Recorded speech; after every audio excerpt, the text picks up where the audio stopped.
Thanks, guys. That's great. You know what time it is, everyone.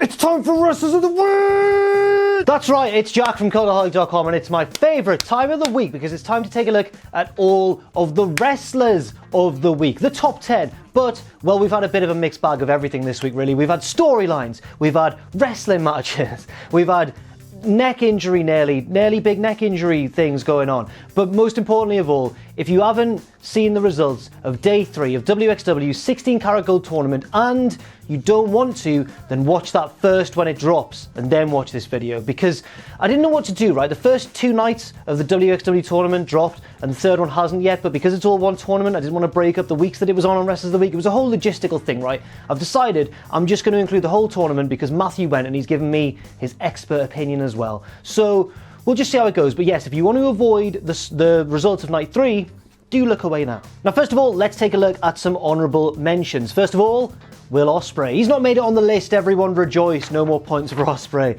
Tommaso Ciampa, great stuff on NXT, great storytelling. Shigehiro Shigehiro Ire, I'm going to say.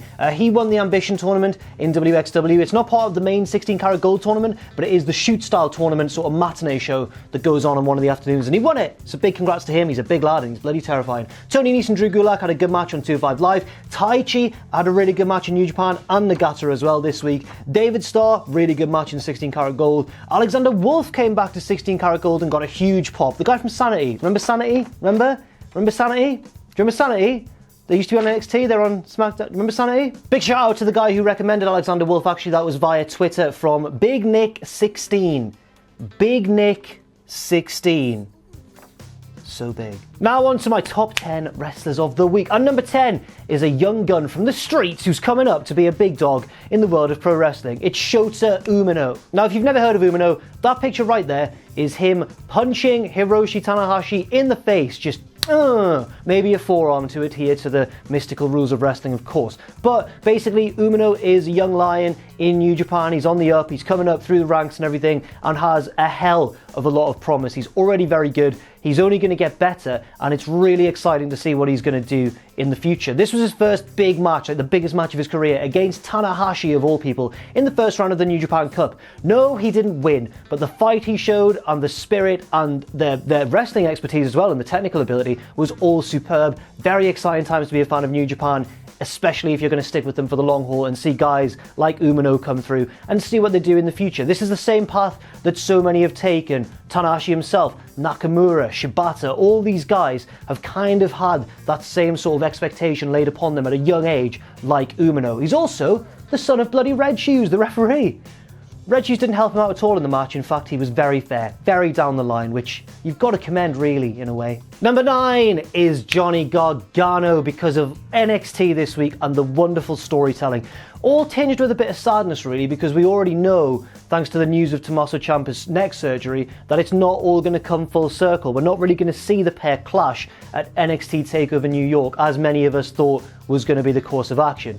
But we did get the sort of final chapter in the storyline before Ciampa's injury, which was this week on NXT. Basically, DIY had reformed, Gargano was alongside Ciampa again. They made it to the semi-finals of the Dusty Rhodes Classic, which was the main event on this week's NXT. You've got DIY versus Aleister Black and Ricochet. Tremendous match. I've seen all of them have better matches before though, better tag matches even. Like for example, I preferred Halftime Heat. That was a better match for me. But at the same time, it was still a good match. There were just a few little mini botches here and there, not even big ones, just a few little mini slip-ups that you really don't expect from some of the best wrestlers in the world, as all 4 of these guys are. But Gargano was my MVP, not just because of the match, but because of the storytelling afterwards, and he sold it perfectly. He faked a knee injury, which led to Ciampa losing, and then Black and Ricochet progressed to the finals. And then afterwards, Ciampa's helping Gargano up the ramp, echoes of TakeOver Chicago, when it all went down, when it all collapsed for DIY and Ciampa turned on him, goes to do it again, goes to throw Gargano into the Tron or the screen at the back, and Gargano stops him and looks at him, and the knee injury was fake all along. Johnny, you sneaky little boy. Gargano then throws Ciampa into the back, blasts him with like a stiff super kick. It looked real. It was awesome. And him and Candice LeRae, his wife, obviously stood side by side over Ciampa, and the crowd were just going ballistic. It was awesome stuff, and a good wrestling performance from Gargano as well. The real shame, though, is, of course, that we're not going to see the very, very last bit of the story, which would have been, presumably, Gargano defeating Ciampa for the title at TakeOver New York. And it's a real shame, but NXT do have a contingency plan, which I'm not going to spoil, but you can find it online, like there's been articles written about it and stuff.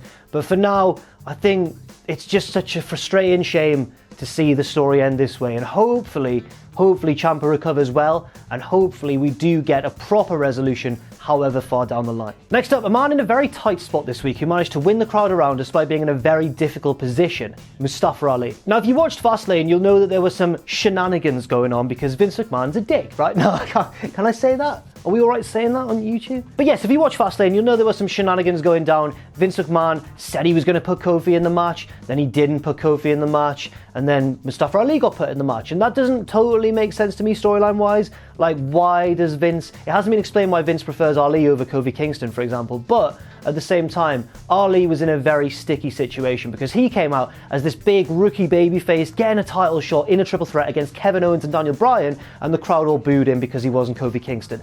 It's, as many people have said online, and I think Pachi said it on our podcast as well, or on our reactions, it's basically Rey Mysterio at the 2014 Royal Rumble when everyone wanted Daniel Bryan, and then number 30 was Mysterio, and even though everyone loves Mysterio, they booed the hell out of him just because he wasn't Daniel Bryan. So Ali was in a tricky situation. The crowd looked to kind of not hijack the match, but express their frustration. They were chanting, "We want Kofi," that sort of thing.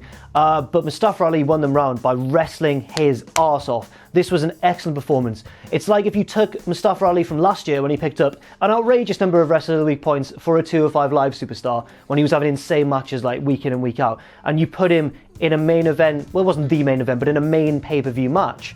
This is what you get. He was wrestling it much the same as he would against Buddy Murphy or Cedric Alexander. He was bumping all over the place, taking crazy risks and wrestling really, really well too, winning the crowd over, gaining their support, and eventually at the end, just coming up short. And that final spot as well, where he went to jump off the ropes and Daniel Bryan met him with like a flying knee to the face. It was awesome. It was a really good match. Probably my favorite match on the show, and a really good performance from Mustafa Ali as well, under difficult circumstances. Number 7, Tetsuya Naito. Right, it's been a bad week for Naito, okay? He lost to Ibushi in the marquee match of the first round of the New Japan Cup, and he got like destroyed. Not that it wasn't an even match, it was 50-50 most of the way through, but some of these bumps that Naito was taking, I fear for him, right? When this match was announced, I thought back to previous matches we've seen between Naito and Ibushi in like the G1 and stuff, and often the pair of them just go out and try and destroy each other's necks, or make it look as if they're trying to destroy each other's necks. But there's only so much you can fake trying to destroy each other's necks. I bet he's still hurting today. Like, it was really, really uncomfortable to watch at times, but you can't take away from the fact that it was an excellent match as well.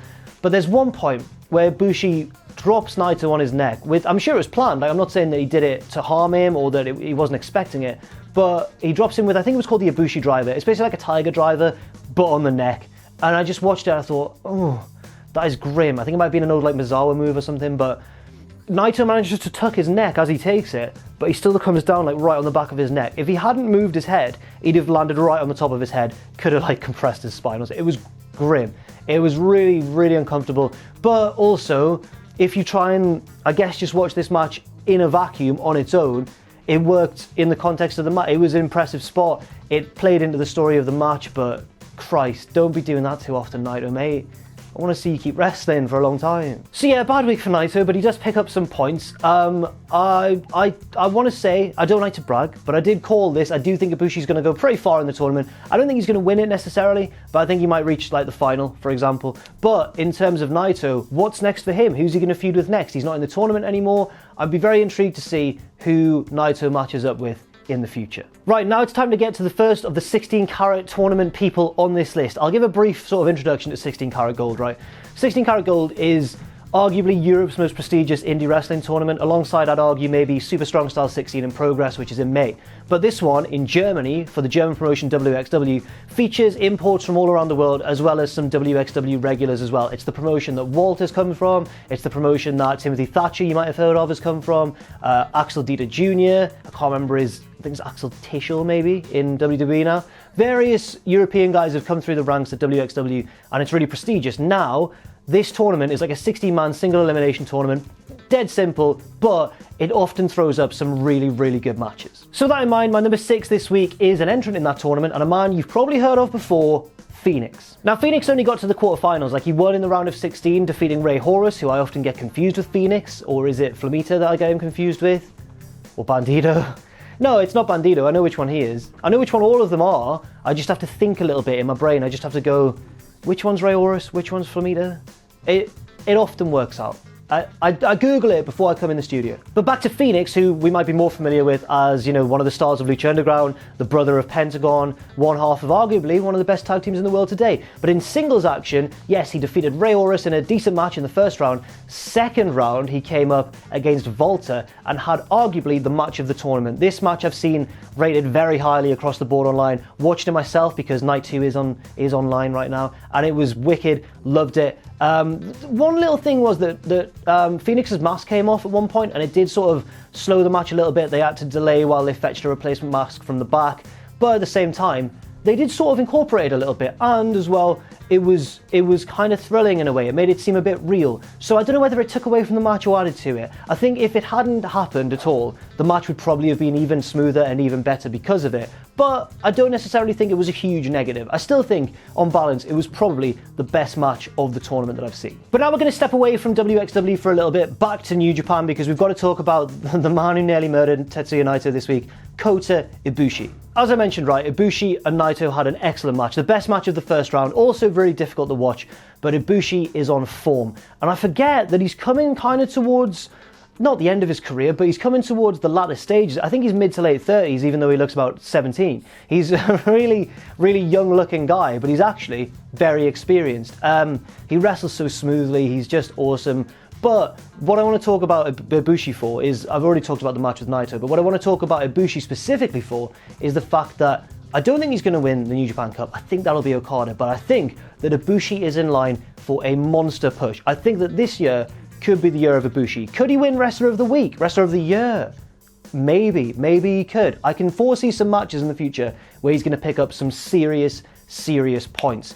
I reckon as well, I'm just predicting all sorts here, I reckon the main event of next year's Wrestle Kingdom will be Okada as the champion against Ibushi, the G1 winner. That's what I want, and that's what I think as well.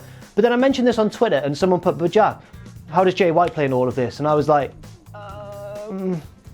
But a great match from Ibushi, still showing that he is honestly one of the best wrestlers in the world today, I think. Pound for pound, he is awesome. Such an all-rounder. He can do it all, and he's got a certain cheeky charisma about him as well. Oh, stop it, Ibushi. Next up, number 4, another New Japan Cup entrant. That made sense in my head. Tama Hero Ishii. Now, Ibushi and Naito may have had the best match in the tournament so far, but I think the best wrestler, the best performer in the tournament has been Tama Hero Ishii. He's had 2 matches, he's had the benefit of having 2 matches so far, rather than just one for Naito and Ibushi. But at the same time, Ishii has been so good at getting the best out of his opponents, and opponents of very different styles as well. So in the first round, he faced Yuji Nagata, and the pair, it was just too... Richard Tubman, who edits these, did a tweet. Check out his Twitter. Go on, flash up your Twitter, Richard. Go on. He's mates with Stone Cold and everything. He did a tweet where it's basically Ishii and Nagata just slapping the piss out of each other a lot. And that's basically what most of the match was, but it was excellent and compelling as well. Ishii really got the best out of Nagata. When Nagata's on form, he wrestles like a man half his age, he's great. And also got the best out of his next round opponent, Taichi. One of the most divisive and often hated figures actually in New Japan. He's a great heel, but people often think he's not that great in the ring. But watching this match against Ishii, you know what, against the right opponent, Taichi can really go. So full credit to Ishii for getting the best out of 2 very, very different opponents, and at the same time for managing to not get himself over, that sounds really selfish, but managing to, you know, be a badass, be Tama Hero Ishii throughout it all as well. Great selling, great offense, great everything. It's Tama Hero Ishii, it's what you expect. He progresses to the next round as well. Could he go to the final? No, he's in the same side of the bracket as Okada, and that's who I think is going to win. But mark my words, he's gonna have some more great matches before his time in the tournament is done. Now on to number 3, it's the big man himself, one of the frontrunners of last year's Wrestlers of the Week league table. It's Volta. Volta did a lot this week, like he did a lot of stuff. First of all, let's talk about him in NXT UK, where he was in the main event of the weekly show, teaming up with Pete Dunne to wrestle and defeat Gallus. I can't wait for Pete Dunne versus Volta. I think it's got potential match of the year written all over it. Could be really, really good stuff. And potentially the end of Pete Dunne's mega NXT UK Championship reign. But also, Volta was kind of the main big story coming out of 16 Karat Gold, the WXW tournament, because he turned heel without really turning heel. He turned heel over the course of the weekend. He's been babyface recently, but displaying a bit more of an arrogant streak, which is harking back to his older days as a heel. And that really came out in this tournament again. First of all, he defeated David Starr in the first round because he always beats David Starr. Starr has never beaten Walter, has become obsessed with it, and it was great to see that storyline continue. David Starr, if I didn't mention him in the honourable mentions, I think I did, but he deserves one for continuing this story. There was just too many other good stuff, like too many good wrestlers this week to include him, but he kind of deserves it. But Volta beat him, but he tapped out, but his leg was under the ropes, so like, Starr should have won, but he didn't win, and Walter carried on, which got the crowd against Walter quite a lot. Then he came up against Phoenix in the second round, the best match of the tournament in my opinion that I've seen. Then he defeated Avalanche in the semi-finals in just a big lads match, just hitting each other. Good thing about all these matches was they were all slightly different against slightly different opponents. Then in the final, he didn't win. I'm not going to mention against who yet, because we're going to talk about him in just a little second. But a great week for Volta. Character development, building towards the match he'd done in NXT UK as well, and a series of bloody lovely matches too. Next up, it's the King of Smoke style, because he loves lighting up cigarettes on his way to and from the ring, which to me seems, I guess you can get away with that in Germany, but seems to me like the last thing you'd want to do after exerting a great deal of physical effort. You just think, oh, I could just die for a cigarette right now. What?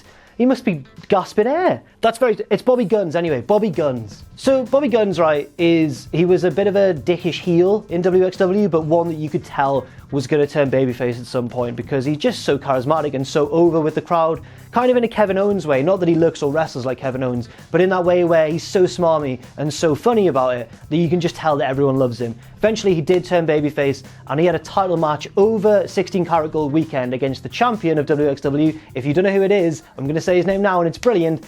Absolute Andy. Absolute Andy. So you got Bobby Guns against Absolute Andy, who's kind of like a cowardly Brock Lesnar, as in he's bigger than everyone else, he does an F5, but he's not above breaking the rules to win or taking a cheap way out to keep his belt, which is kind of a unique combination, I suppose, and he's basically the biggest heel apart from potentially Walter again in WXW. Bobby Guns came up against him and put on a valiant effort, and eventually did defeat Absolute Andy to become the new WXW champion. Fantastic effort from Bobby Guns. Fantastic match as well. Not the best match of the weekend, but because of the achievement of Bobby Guns and because of his rise to the top of the card, I had to put him pretty high on this week's list. It was still a really good match. But the one thing that I've heard is that there's mixed feelings out there from the people who were there live regarding the chants. The thing about Bobby Guns is that he had a match with Ilya Dragunov in the past where he was going, the crowd were all going Guns, Bobby Guns, Daft Punk's Robot Rock song, that's his chant. They were doing it for the whole match, and they were chanting for Ilya as well, and it was like a dueling chant that lasted for like 20 minutes or something crazy. People tried to replicate that in this title match with Absolute Andy. For some people, it added to the atmosphere. For some people, it actually took away from the natural ebb and flow of a big title match feel. I wasn't there, obviously, but I'm inclined more to agree with those who took away from it and said, like, you know what, maybe it should have been more of a normal atmosphere. A loud and raucous atmosphere for certain, but maybe just one that wasn't so based around the repetition of the same chant over and over again, if you know what I mean. But regardless, it was still a good match. Bobby Guns is still the new champion over in WXW. Fair play to him. Definitely one for the future. If he comes over to WWE at any point, not sure he's going to be able to keep the whole smoking gimmick, but I'm sure he's charismatic enough to find something else because he's just that good. Fantastic stuff, but not quite enough to be my Wrestler of the Week. Number one, and my Wrestler of the Week, and a man I'm genuinely delighted to make Wrestler of the Week. I've met him briefly before. Lovely guy. Great stuff back in WCPW during the World Cup. It's Lucky Kid. Lucky Kid is Wrestler of the Week. Come on. This is basically very exciting. Lucky Kid has, you know, he's been everywhere in WXW. He's been part of a heel stable rise. He's been babyface. He's been underdog. He's been, you know, a heel. He's been everything. At the minute, he's kind of back to his roots. He's kind of back at being a crazed yet lovable, plucky figure, a babyface guy who the crowd can get behind and will on to victory. But he never quite wins the big one, does he? Except for this past weekend at WXW 16 Karat Gold. So if you haven't guessed already, Lucky Kid won the tournament, and here's a list of the people he got through to get to the final against Volta. So Timothy Thatcher, a man who hits harder than anyone in the world. Axel Dieter Jr., one of the best technical wrestlers anywhere, really ruthless of course. Ilya Dragunov, one of the most intense and over stars in all of WXW, and has also recently signed with WWE, like Axel Dieter.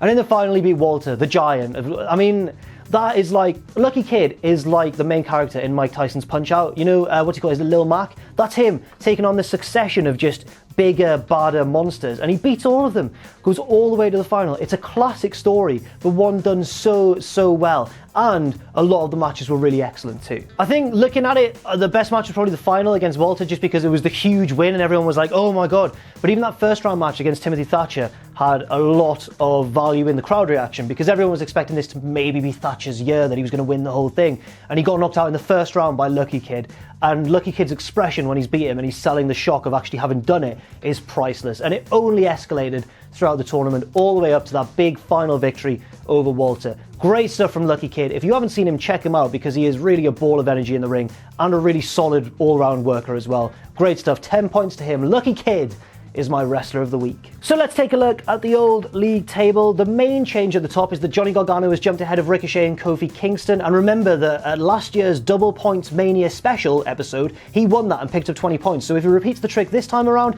he could be a huge favourite to win the whole thing. Tetsuya Naito and Kotabushi are leading the charge for the New Japan lads, not named Ospreay, Jay White or Tanahashi, of course.